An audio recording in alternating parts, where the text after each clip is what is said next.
अरे अरे घर में आग लग गई, कोई फायर ब्रिगेड वाले को बुलाओ जल्दी। खिड़की में देख, खिड़की में जाके महसूस दिखा। अरे जल्दी कोई पुलिस को फोन करो, अंदर एक लाश पड़ी हुई है। Hello police station.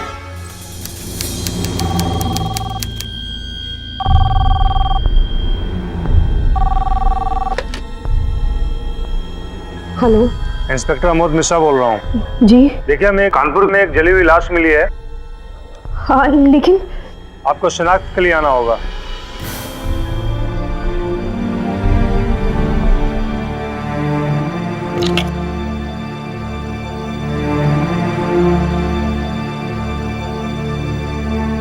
बेटा सुनिए, मीरा दीदी।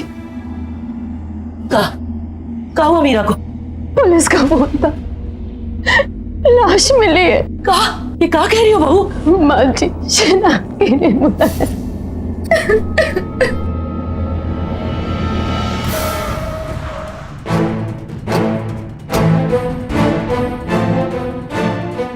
आप लोग आए शिनाख्त के लिए? हाँ जी, हम मीरा की माँ है।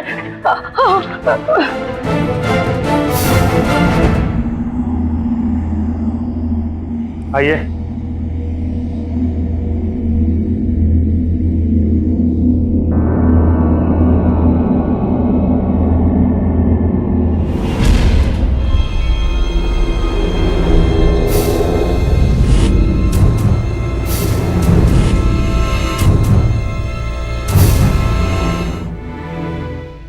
चौबीस साल की मीरा कानपुर से लगभग 60 किलोमीटर दूर बिंदकी गांव में रहती थी।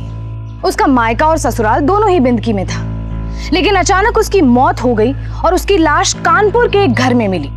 मेडिकल जांच और हालातों को देखकर ये साफ था कि ये कोई हादसा नहीं था, बल्कि उसकी हत्या की गई थी।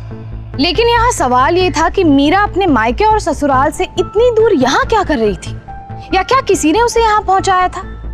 एक मौत कई सवाल छोड़ जाती है, और मीरा की मौत के बाद भी कई सवाल उठे थे।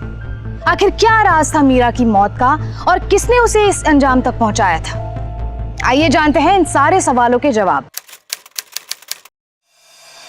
हेलो, बधाई हो समदन जी, आप नानी बनने वाली हैं। कहा? हम नानी बनने वाले हैं?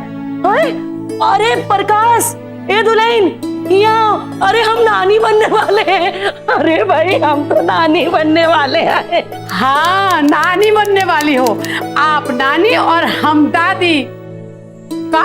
आपको हमारी बात पे विश्वास नहीं हो रहा है का? तो लीजिए, आप अपनी बिटिया से ही बात कीजिए। अरे बिटिया, आओ तो अम्मा से बात करो। जाओ जाओ, बात करो बात करो। लो बिटिया। हाँ अम्मा, कैसी हो? हम अच्छे हैं बिटिया, तुम कैसी हो? और तुम्हारी आवाज सुनने के बाद तो हमारी तबीयत एकदम में ठीक हो गई है। देखो, हम नानी बनने वाले हैं भाई। अच्छा सुनो, एक बात अब ध्यान से सुनो, जरा तुम अपने ऊपर भी ध्यान दो, समझी? और समय समय पे डॉक्टर से जांच पड़ताल कराती रहना, ठीक है? और सुनो, और खाना पीना ठीक से जान लो। हाँ खुश रहो बिटिया।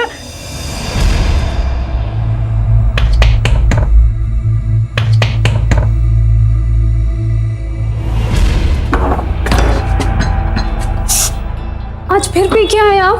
तो ये मैं इतना बोरा कह रही हो? तुम्हारे बाप के पैसे की पिएगा?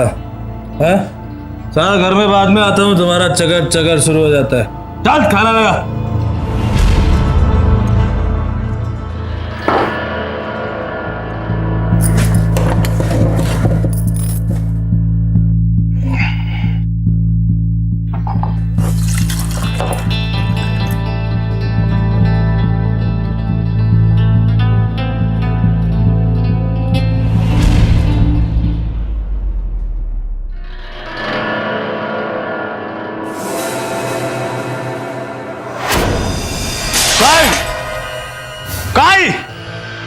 जबान चलाते हुए बहुत ही तेज चलती है तुम्हारी जबान। खाना बनाते हुए भूसा भर जाता है तुम्हारे दिमाग में।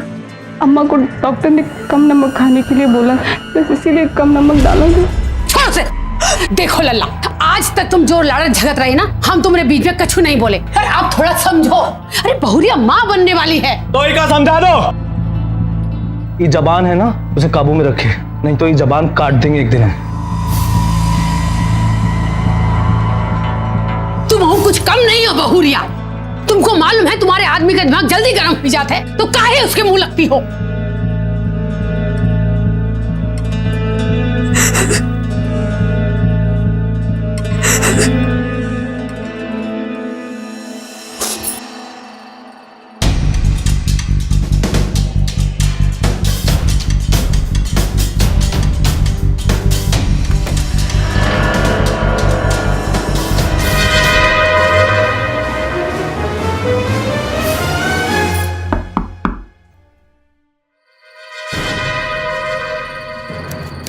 मीरा,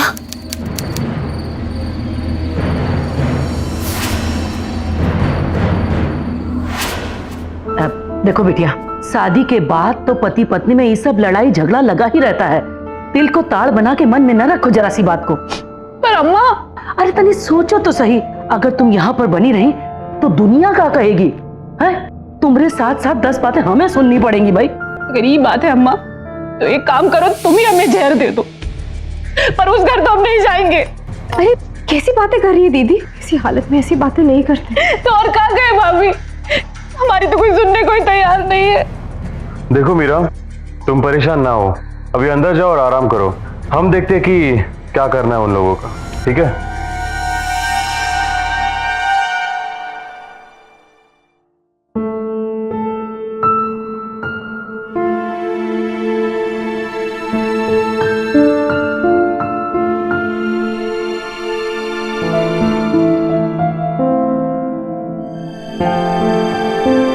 दीदी, हम समझ सकते हैं कि आप पर क्या गुजर रही है, लेकिन इतनी लंबी जिंदगी पड़ी है आपके आगे। हमारा मतलब है कोई तो रास्ता होगा कि ये सब कुछ ठीक हो सके। आपको क्या लगता है भाभी, हमने नहीं सोचा होगा इस बारे में? कितनी कोशिश की, पर 1 साल से वही रवैया, हम और नहीं सह सकते हम। दीदी, हम ये नहीं कह रहे कि आप वहां वापस चले जाएं। भाभी, कभी कभी तो लगता है कि हमारे होने वाले बच्चे के सामने भी हमें मारेंगे पीटेंगे।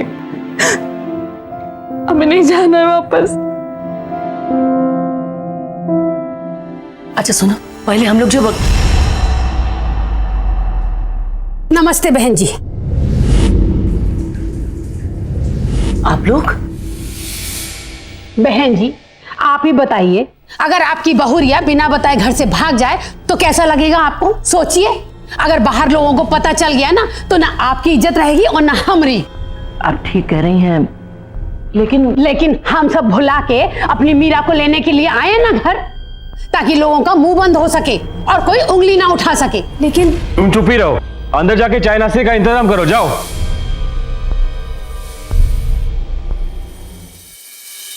देखो बिटिया, एक औरत को अपनी जिंदगी में बहुत कुछ सहन करना पड़ता है।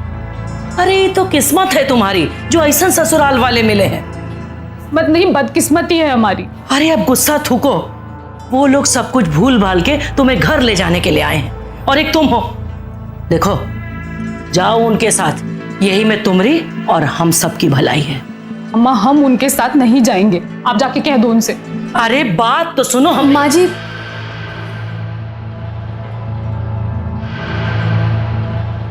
माँ जी, दीदी बिल्कुल ठीक कह रही है। उन लोगों ने बहुत बुरा किया इनके साथ, साल भर तक मारपीट, गाली गलौज।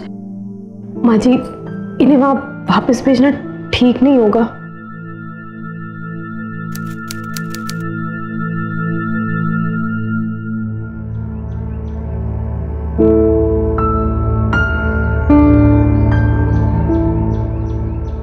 अरे दीदी, आप यहाँ बैठी हैं और हम आपको पूरे घर में ढूंढा है। कहो ना भाभी, आप ना ऐसे चुप चुप बिल्कुल अच्छी नहीं लगती है। तो क्या करें, अब रहा ही क्या है हमारे पास कहने को। अरे आप ऐसे क्यों कह रही हैं? अभी तो पूरी जिंदगी है आपके आगे दीदी, ऐसे अकेले कैसे काटेंगे? दीदी, आपके भैया एक बार हमसे कह रहे थे कि शादी से पहले आप कोई नौकरी करना चाहती थी, पर माँ जी ने आपकी शादी करवा दी।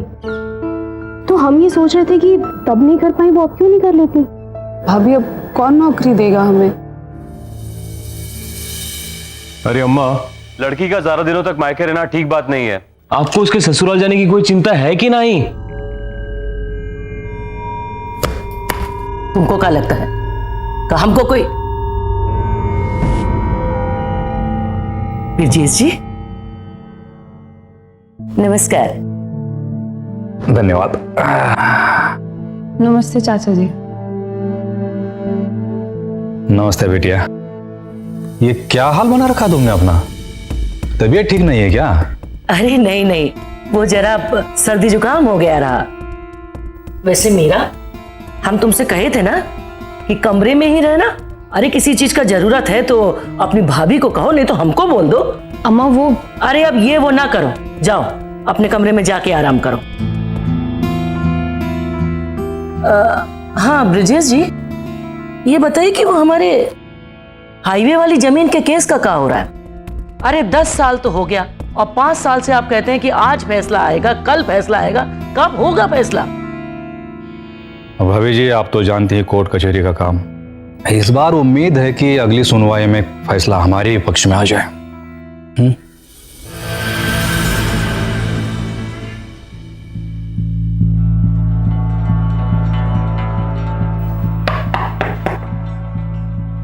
चाचा जी आइए ना, बैठिए ना चाचा जी। बैठेंगे बाद में, पहले ये बताओ बात क्या है? भाभी जी से हम पूछते रहे, उन्होंने तो हमें कुछ नहीं बताया। क्या हुआ है? कोई बात नहीं है चाचा जी। देखो, मुझसे झूठ मत बोलो। वकील हैं हम, इंसान की आंखों में देख के उसके मन को पढ़ लेते हैं। क्या हुआ है? मुकुल बाबू से कोई झगड़ा हुआ है क्या?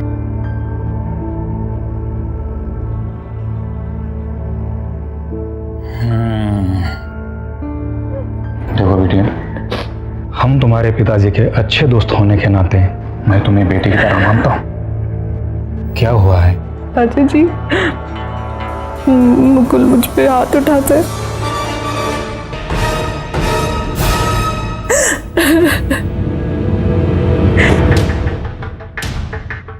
खैर, तुम चिंता मत करो, परेशान होने की कोई बात नहीं है। ये मेरा विजिटिंग कार्ड रख लो। कभी भी कोई भी चीज की जरूरत पड़े मुझे कॉल करना। आजकल मैं कानपुर में प्रैक्टिस करता हूँ। फिर जल्दी करो भाई। हाँ बस 1 मिनट आए। अरे और कितना टाइम लगाओगी? अरे वो पता नहीं, हमारा मोबाइल कहीं नहीं मिल रहा है। अरे बहुत देर हो चुकी है, तुम्हारे फोन के चक्कर में ट्रेन छूट जाएगी। और वैसे भी वो फोन किसी काम का तो रहा नहीं, और हम पैसे दे तो रहे हैं। मायके जाके एक नया फोन और सिम कार्ड खरीद लेना अपने लिए। चलो अभी जल्दी। ठीक है। अच्छा माँ जी, चलते हैं। खुश रहो दुल्हन, संभाल के जाना है जी। चलते हैं दीदी।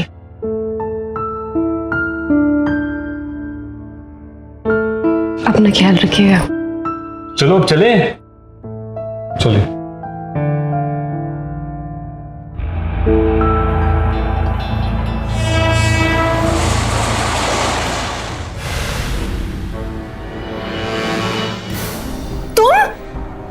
मीरा, तुम यहाँ? तुम्हारी हिम्मत कैसे हुई हमारे कमरे में आने की? देखो मीरा, मेरी बात सुनो। हम लेके आए हैं इन्हें यहाँ। जवाई जी तुमसे कुछ बात करना चाहते हैं। अम्मा, हम इनसे कोई बात नहीं करना चाहते। इनसे कह दो चले जाएं यहाँ से। देखो मीरा, मेरी बात सुनो। हम जानते हैं कि तुम हमसे बहुत ही नाराज हो, लेकिन अब हम तुम्हें लेने आए हैं। आखिरकार कब तक रहोगी? चलो हमारे साथ चलो। हमें तुम्हारी कोई बात नहीं सुननी, और हमने एक बार कह दिया हमें नहीं जाना, मतलब हम नहीं जाएंगे। देख मीरा, लड़की का ज्यादा दिनों तक मायके रहना ठीक बात नहीं है। तू समझ रही ना हम क्या बोल रहे हैं? मान जाओ और अपने घर चली जाओ खुशी से। देखिए भैया, हमें भी यहाँ पे इस तरह रहने में कोई खुशी नहीं मिल रही है, लेकिन अगर आप चाहते ना कि हम यहाँ नहीं रहे तो हम कहीं और चले जाएं, लेकिन अपनी ससुराल कभी नहीं जाएंगे। हाँ तो ठीक है ना, ना जाओ ना जाओ, बैठी रहो यहीं हमारी छाती पे, मुंह डालो बैठ के। क्या होगा है? क्या होगा? ज्यादा से ज्यादा लोग हमारे ऊपर थूकेंगे, हमें 10 बातें सुनाएंगे, बेइज्जती करेंगे, पर तुम तो खुश रहोगी ना। ये सब क्या कह रहे हो अम्मा? अरे ठीक कह रहे हैं, बहुत कह लिया, बहुत सुन लिया। अपने जीते जी अब हम इतनी बेइज्जती तो बर्दाश्त नहीं कर सकते। इससे तो अच्छा है कि हम खुद अपनी जान दे दें। अरे तब तो तुम्हारे कलेजे को ठंडक पड़ेगी। तो ले आज हम अपनी जान दे के मानेंगे। जाओ कोई, अरे नहीं है, कोई नहीं रोक सकता हमको। जाओ अपनी जान दे के मानेंगे। अरे कोई ना रोको हमको। अम्मा, ऐसा मत करो अम्मा, हमें माफ कर दो अम्मा।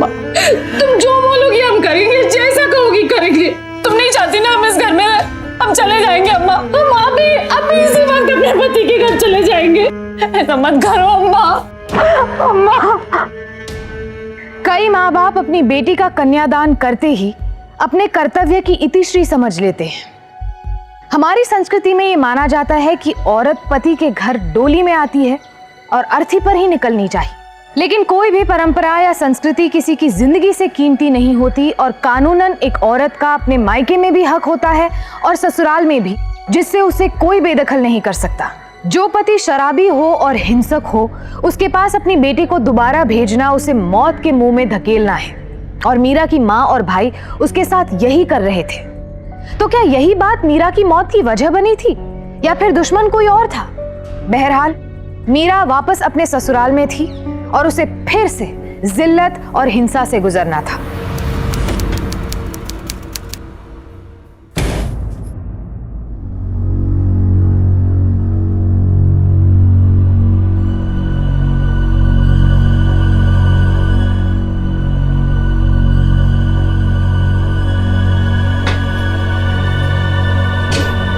क्या लगता है तुमको? हाँ, नहीं तुमको लगता क्या है कि तुम ससुरा यहाँ से ऐसे घर भाग जाओगी तो हम तुमसे डर जाएंगे का?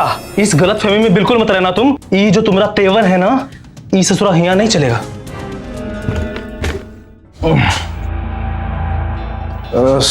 लाइट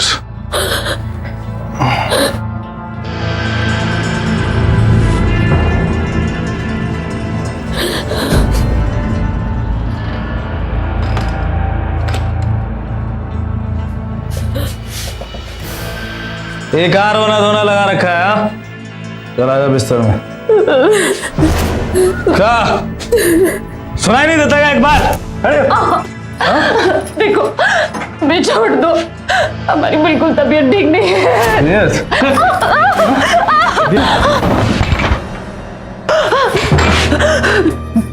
ससुरी हमें धक्का देती है। हाँ? हमको अब बताते हैं हम तुम्हारे साथ क्या क्या कर सकते हैं। हाँ? नहीं, नहीं, ये क्या कर रहे हैं आप? देखो, ऐसा नहीं करो। नहीं, नहीं, नहीं, नहीं।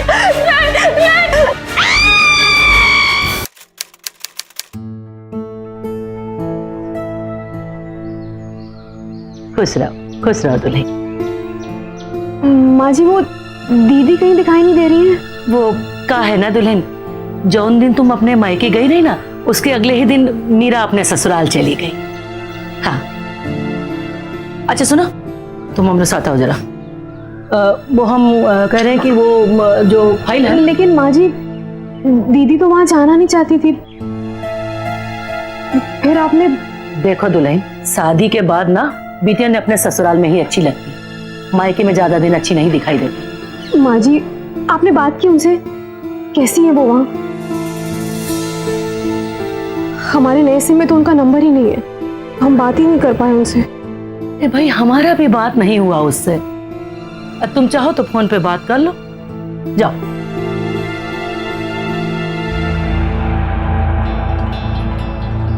आपके द्वारा डायल किया गया नंबर फिलहाल स्विच ऑफ है।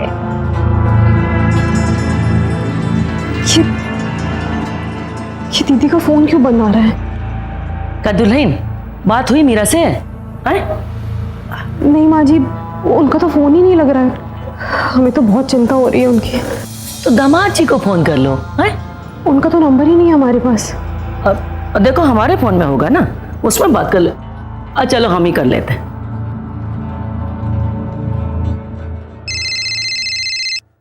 हेलो। हेलो दामाद जी, कैसे हैं आप? का आज बहुत ही चिंता हो रही है आपको हमारी? हाँ, क्या बात है, आप कुछ नाराज लग रहे हैं। वो का है ना सासू माँ, भगोड़ी तो है तुम्हारी बेटिया। अरे ये कहाँ बके जा रहे हैं दामाद जी? मुझे लगता है इस बार वो अपने प्रेमी के साथ भाग गई है। क्यों, काहे नहीं बोलती है? देखिए, आप हमारी बेटी पर ये इल्जाम नहीं लगा सकते। आप नहीं जानती थी का कि आपकी बिटिया का शादी से पहले एक चक्कर चल रहा था? नहीं जानती थी आप? सब जानते हुए भी आपने अपनी बिटिया को हमारे घर भेज दिया ताकि इस पूरा समाज में ससुरा हमारी बदनामी हो जाए। अब आपको ना हम इस समाज के सामने ना नजरें उठाने लायक नहीं छोड़ेंगे, याद रखिएगा आप। हेलो हेलो, क्या वो माँ जी, क्या कह रहे हैं वो? माँ जी, मीरा फिर से भाग गई। ऐसा नहीं हो सकता माँ जी, ऐसा नहीं हो सकता। वो लोग जरूर झूठ बोल रहे हैं। हमें तो लगता है कि उन्होंने जरूर दीदी के साथ कुछ गलत किया है। माँ जी, हमें उनके खिलाफ पुलिस में रिपोर्ट करनी चाहिए। बिल्कुल नहीं। घर की चार दीवारी की बातें दुनिया के सामने आएंगी तो जग हंसाई होगी। हम प्रकाश से बात करते हैं, वो कुछ ना कुछ जरूर करेगा, कहीं ना कहीं से ढूंढ के लाएगा मीरा को। लेकिन माँ जी, कह दिए ना, कोई भी ऐसा काम नहीं करना है जिससे घर की इज्जत सरेआम नीलाम हो, समझे तुम?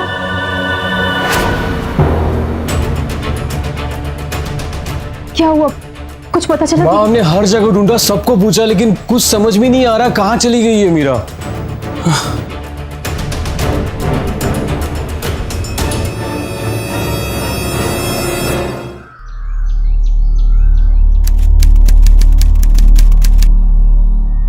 साहब, क्या बात है?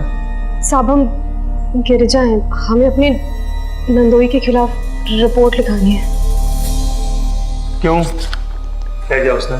साहब, 1 हफ्ता होने को आ गया है, हमारी ननद का कोई अता पता ही नहीं है और हमें शक है कि उनके पति ने उन्हें कहीं। इतने यकीन के साथ आप कैसे कह सकती है आपकी ननद की गुमशुदगी में उसके पति का ही हाथ है? साहब, उनका ही हाथ है। आप एक बार चलकर कम से कम उनसे पूछताछ तो कर लीजिए। हमें डर है कि हमारी ननद की जिंदगी खतरे में।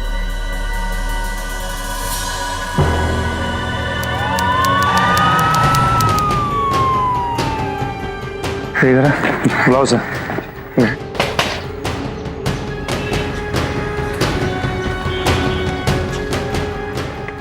मुकुल। जी साहब। मीरा के पति हो? हाँ साहब। 2 हफ्ते से तुम्हारी पत्नी गायब है और तुम्हें कोई अरे साहब, गायब नहीं है, भाग गई है। मतलब ससुरी चरित्रहीन थी साहब, भाग गई अपने यार के साथ।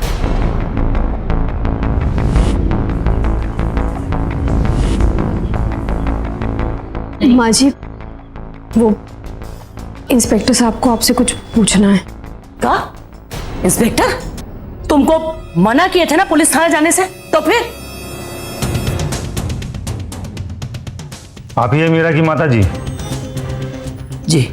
मीरा के पति ने हमें बताया कि शादी के पहले मीरा का किसी दूसरे आदमी के साथ में चक्कर था।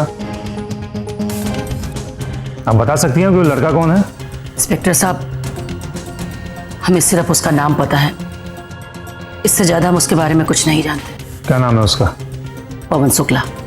क्या लगता है आपको, आपकी बेटी उसी के साथ भागी है? हमें तो समझ में नहीं आ रहा है कि ये सब क्या हो रहा है। चलिए ठीक है, हम पता लगाने की कोशिश करते हैं कि आपकी बेटी कहाँ है। इस बीच में अगर उस लड़के के बारे में आपको कोई भी जानकारी मिले, आप हमें बताइएगा।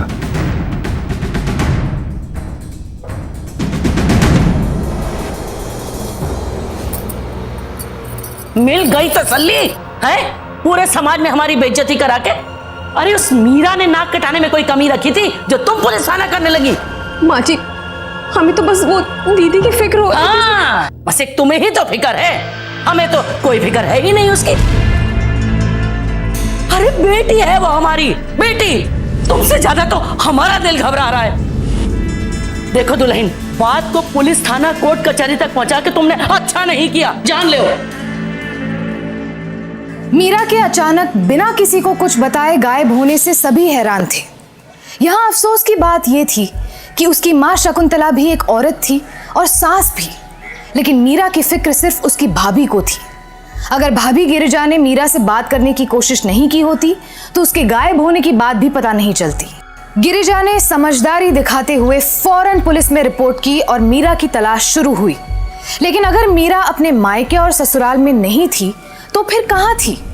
क्या वो सचमुच अपने पुराने दोस्त पवन के साथ चली गई थी या फिर उसके साथ कोई हादसा हुआ था?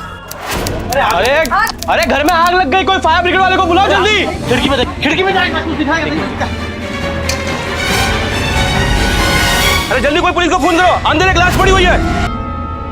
Hello, police station.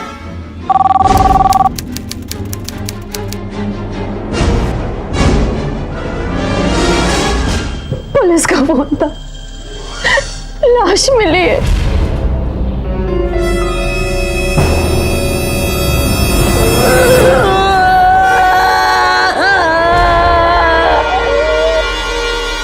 कहाँ कानपुर के जिस घर से मीरा की डेड बॉडी मिली है, वहाँ के आसपास के लोगों का कहना है कि वो घर किसी विशाल नाम के लड़के का है, जो अक्सर वहाँ आया जाया करता था।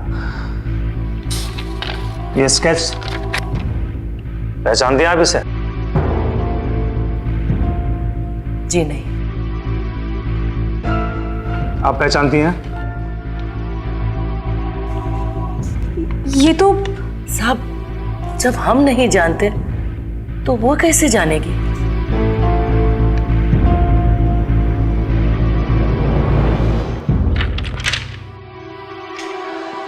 इससे आप जानते हैं? विशाल नाम है इसका। नहीं साहब, इसको तो हम नहीं जानते हैं, लेकिन एक बात हम अच्छी तरह से जान गए हैं साहब कि हमारा शक एकदम सही था। ये मीरा का एक आदमी के साथ चक्कर नहीं था, बहुत ही सारे आदमी के साथ चक्कर था।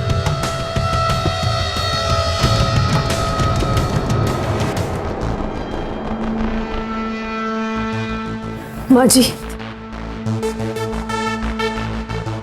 वो फोटो देखकर आपने ये क्यों कहा कि आप उस लड़के को नहीं पहचानती, जबकि आप अच्छी तरह से जानती है कि वो पवन की तस्वीर थी।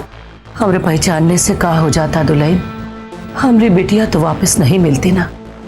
और अगर हम पवन का नाम सबके सामने ले दिए होते तो मीरा के ससुराल वालों को हम पर उंगली उठाने का पूरा मौका मिल जाता कि वो सच थे और कोर्ट हमारी बिटिया में था।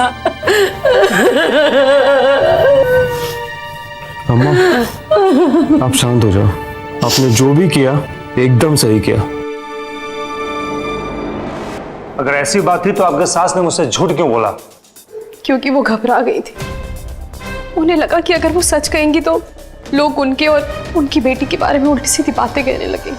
इसका मतलब स्केच वाला लड़का पवन ही था? जी। हो सकता है कि मीरा ने ससुराल में पति के अत्याचारों और मायके से ठुकराए जाने के बाद अपने पुराने दोस्त पवन का सहारा लिया हो। फिर उसकी हत्या कैसे हो सकती है? और पवन क्यों गायब था? क्या पवन ने ही उसकी जान ली थी? आखिर वो ऐसा क्यों करेगा? और अगर नहीं तो वो गायब क्यों था? गिरिजा के बयान के बाद पुलिस पवन को ढूंढने में जुट गई और आखिरकार 2 दिन बाद उसका पता भी चल गया। पुलिस ने उसे अरेस्ट कर लिया और उससे पूछताछ की। पूछताछ के दौरान कुछ ऐसा सामने आया जिसने इस केस को एक नया मोड़ दे दिया।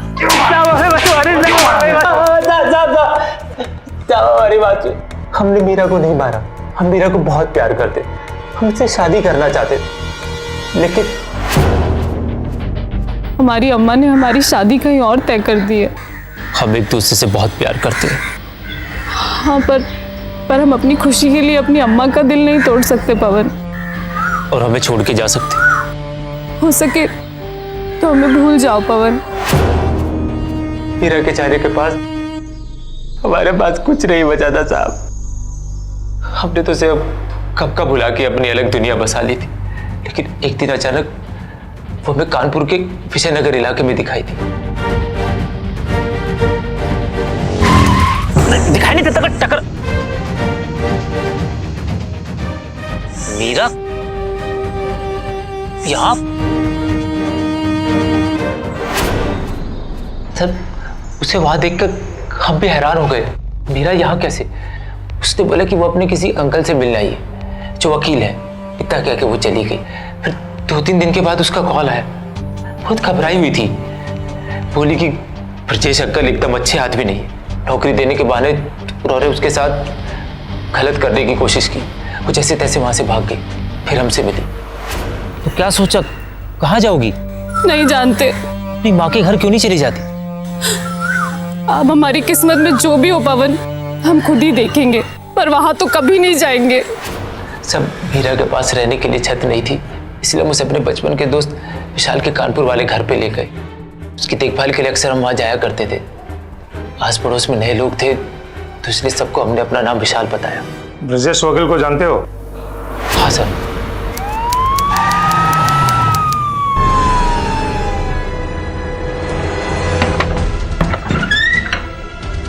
ब्रजेश? हाँ जी, क्या बात है? ये क्या बात है? सच बताते हैं, हमने तो उसे सिर्फ नौकरी दिलवाने के लिए अपने पास बुलाया था, लेकिन एक रात हमने कुछ ज्यादा ही पी ली थी। थोड़े बह गए थे हम।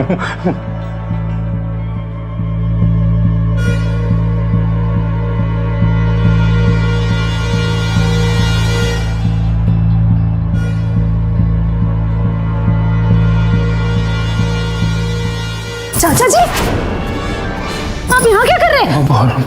बोलो मत, हम कुछ नहीं करेंगे, बस हमारी मदद का इतना सा एहसान चुका तुम्हारे साथ, बस एक बार।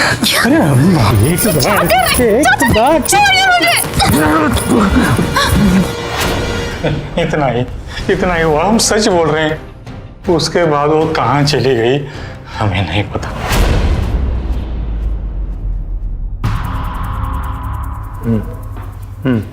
ठीक है, मैं पहुंचता हूँ। साहब, कुछ पता चला दीदी को किसने? देखिए, अभी तक जितनी बातों का पता चला है उसके आधार पर शक तो 3 लोगों पे जाता है, पवन, ब्रजेश और मीरा का पति मुकुल। लेकिन हैरानी वाली बात यह है कि अभी तक कोई ठोस सबूत नहीं मिला इनके खिलाफ हमें। मीरा वशिष्ठ की हत्या का केस दिन पे दिन उलझता जा रहा था। पुलिस को मीरा के पति मुकुल, वकील ब्रजेश और पुराने दोस्त पवन पर सिर्फ शक था, लेकिन उन्हें अब तक ऐसा कोई भी सबूत नहीं मिला था जिससे असली कातिल का पता चल सके। गिरिजा और पुलिस की तमाम कोशिशों के बावजूद अब तक कोई नतीजा नहीं निकल पाया था। दिन गुजरते जा रहे थे और मामला अब शांत पड़ने लगा था, लेकिन भाभी गिरिजा ने अपनी ननद के कातिल की खोज नहीं छोड़ी थी। इसलिए इस केस की फाइल बंद होती उसके पहले उसके हाथ कुछ ऐसा सबूत लगा जिसने डेड एंड पर पहुंच चुके इस केस को सुलझाने में सबसे अहम भूमिका निभाई।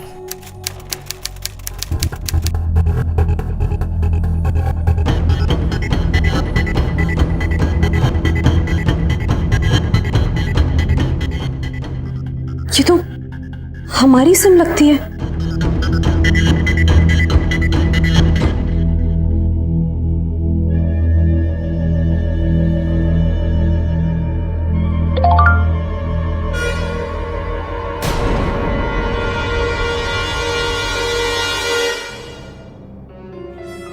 सुन जी, मैं जब माँ के घर गई थी तो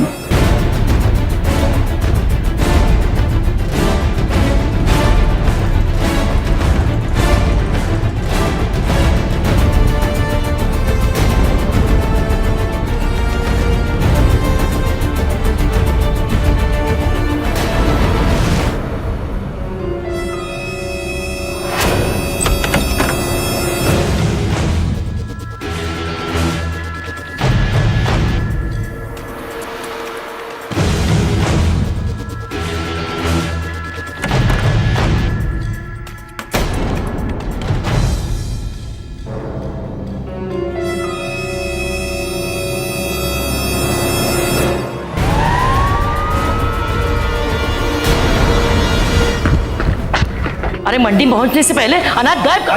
आजा चल अरेस्ट कर। अरे कहाँ? लेके चल। अरे साहब, कहाँ नहीं जा रहे? अरे सुनिए तो सही। अरे साहब, अरे क्या किए हम लोग? क्या किए हैं अभी बताते हैं। क्या किए हैं? ये SMS मीरा ने मरने से पहले गिरजा को भेजा था। भाभी, हम कानपुर में हैं। भैया और अम्मा ने हमें यहाँ देख लिया है पवन के साथ। पता नहीं क्या सोचते होंगे हमारे बारे में। आपका फोन नहीं लग रहा है, मैसेज मिलते ही फोन कीजिएगा। और बड़ी ही चालाकी से प्रकाश ने ये फोन गायब कर दिया।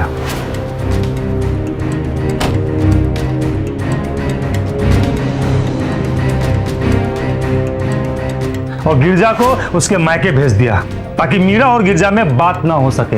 पता नहीं हमारा मोबाइल कहीं नहीं मिल रहा है। तुम्हारे फोन के चक्कर में ट्रेन छूट जाएगी। मायके जाके एक नया फोन और सिम कार्ड खरीद लेना अपने लिए। लेकिन बदकिस्मती है आप लोगों की, वही पुराना सिम गिरजा को उससे कमरे से मिला। अरे साहब, अरे झूठ बोल रही है अमृत दुल्हन। अरे हम लोग तो पिछले 1 महीने से कानपुर गए नहीं है। हाँ, गिरजा झूठ बोल रही है, वो गलत है। प्रमाण है हमारे पास। गिरजा को गाड़ी से मिली रसीद।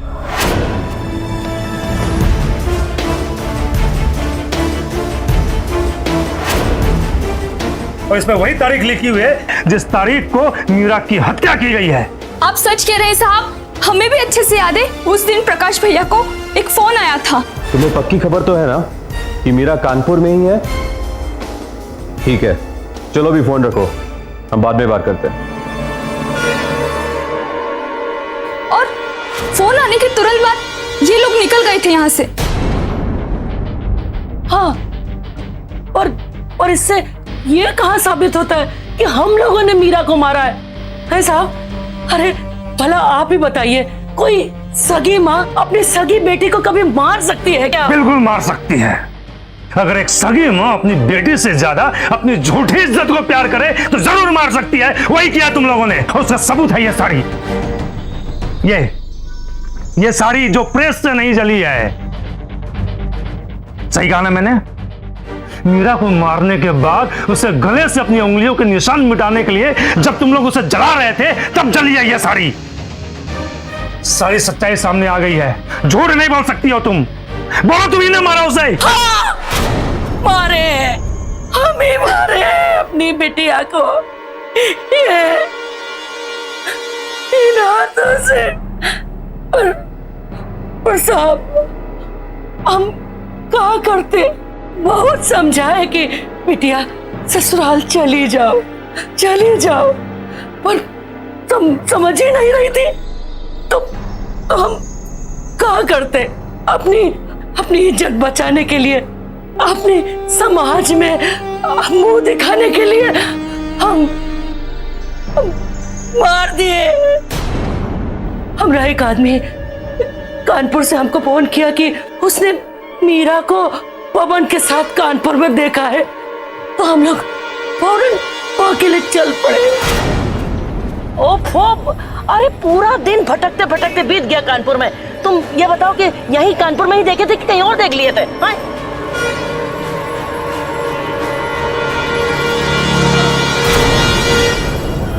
पवन जल्दी चलो। कहाँ ठीक से नहीं बैठी हो क्या? अरे अम्मा और भैया ने हमें देख लिया, जल्दी चलो। ए बचवा, अरे हम मीरा को यहीं से देखे पवन के साथ जाते। तनी गाड़ी घुमाओ, जल्दी घुमाओ।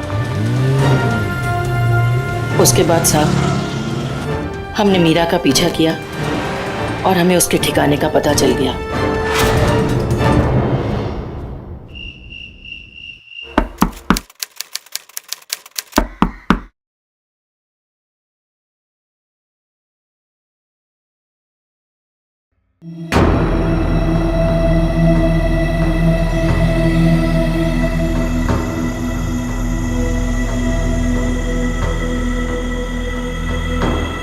अम्मा, हाँ,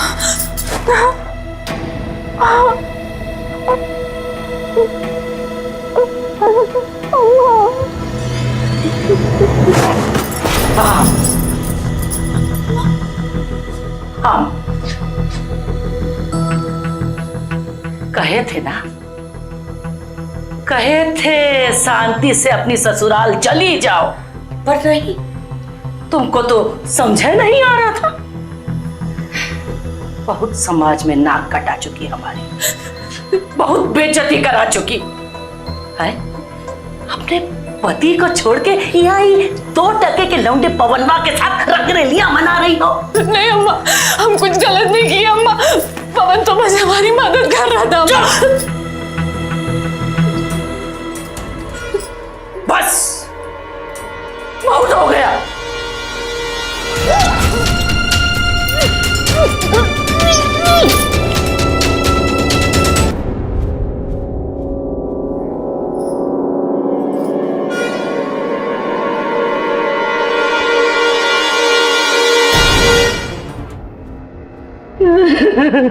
माँ जी, और आप दोनों कैसे मीरा दीदी को मार सकते?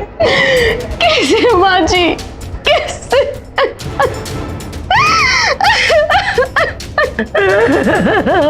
लेके चलो दोनों को।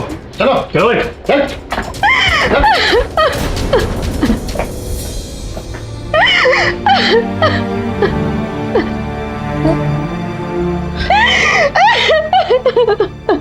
मीरा की माँ और भाई जिन पर वो सबसे ज्यादा भरोसा करती थी, उन्होंने ही अपनी झूठी इज्जत के लिए उसकी बेरहमी से हत्या कर दी। ऐसी इज्जत किस काम की जो एक माँ को अपनी बेटी और एक भाई को अपनी बहन का हत्यारा बना दे। मीरा को ना ससुराल ने सहारा दिया और ना ही मायके ने। और इन सब से अलग जब वो खुद अपने पैरों पर खड़ी होने की कोशिश कर रही थी तो उन्हें वो भी मंजूर नहीं था। कहते हैं कि एक औरत ही औरत को समझ सकती है, लेकिन ये घटना उन क्रिमिनल केसेस में से है जिनमें एक औरत ही औरत की सबसे बड़ी दुश्मन साबित हुई। लेकिन मीरा की भाभी गिरिजा भी एक औरत थी जिसने अपने परिवार के खिलाफ जाकर अपनी ननद को इंसाफ दिलाया। सबूतों के आधार पर अदालत में शकुंतला वशिष्ठ और प्रकाश वशिष्ठ को मीरा की हत्या करने के जुर्म में आईपीसी सेक्शन 302 के तहत उम्र कैद की सजा हुई। साथ ही मीरा के पति और सास को भी मीरा को मेंटली और फिजिकली टॉर्चर करने के लिए आईपीसी सेक्शन 498A के तहत 3 साल की सजा हुई। उसकी मजबूरी का फायदा उठाने वाले वकील को भी मीरा के मोलेस्टेशन के लिए आईपीसी सेक्शन 354 के तहत 2 साल की सजा सुनाई गई। यहाँ मीरा की सबसे बड़ी कमजोरी थी उसका फाइनेंशियली डिपेंडेंट होना। लेकिन हमारा मानना है कि असल कमजोरी मानसिक होती है, और अगर एक औरत मानसिक तौर पर आत्मनिर्भर और मजबूत हो तो वो खुद अपना सहारा बन सकती है। मीरा ने भी कोशिश की थी, लेकिन तब तक बहुत देर हो चुकी थी। हम आपसे ये नहीं कह रहे हैं कि आप अपने परिवार वालों पर भरोसा ना करें, लेकिन सावधान रहना जरूरी है, क्योंकि अपराधी किसी भी शक्ल में और किसी भी रिश्ते में हो सकता है। फिर होगी आपसे मुलाकात जुर्म से जंग की सच्ची घटना के साथ। तब तक सतर्क रहें, सुरक्षित रहें, सावधान रहें। सावधान इंडिया, इंडिया फाइट्स बैक।